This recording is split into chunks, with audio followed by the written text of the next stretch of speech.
యుద్ధ బీభత్సం అన్నటువంటి వార్తని వీళ్ళు కూడా హైలైట్ చేశారు. మరింత విస్తరిస్తున్న ఇరాన్ ఇజ్రాయెల్ పోరు, టెహ్రాన్లో కారు బాంబులు, 6 అణుశాస్త్రవేత్తల మృతి, పశ్చిమాసియాకు బ్రిటన్ సేనల తరలింపు, మా బేసులపై దాడి చేస్తే ఇరాన్కు మూల్యం తప్పదు ట్రంప్.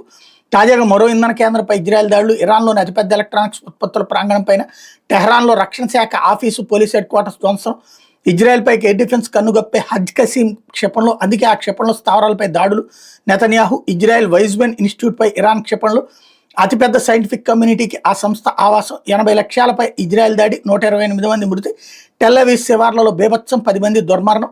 ఇరాన్ ఇజ్రాయెల్ మధ్య యుద్ధం ముదురుతుండటంతో పశ్చిమాసియా బగ్గుమంటోంది. ఇజ్రాయెల్కి మద్దతుగా బ్రిటన్ తన సేనలను పశ్చిమాసియాకు తరలిస్తుంది. ఇరాక్లో తమ సైనిక బేసులపై దాడులు చేస్తే ఇరాన్ మూల్యం చెల్లించుకోక తప్పదని అమెరికా అధ్యక్షుడు ట్రంప్ హెచ్చరించారు.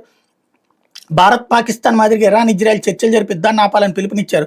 అటు ఇరాన్కి పాకిస్తాన్, తుర్కీ మద్దతిస్తుండగా మరికొన్ని ఇస్లామిక్ దేశాలు అండగా నిలవాలని ఇరాన్ విదేశాంగ మంత్రి అబ్బాస్ అరాక్చి పిలుపునిచ్చారు.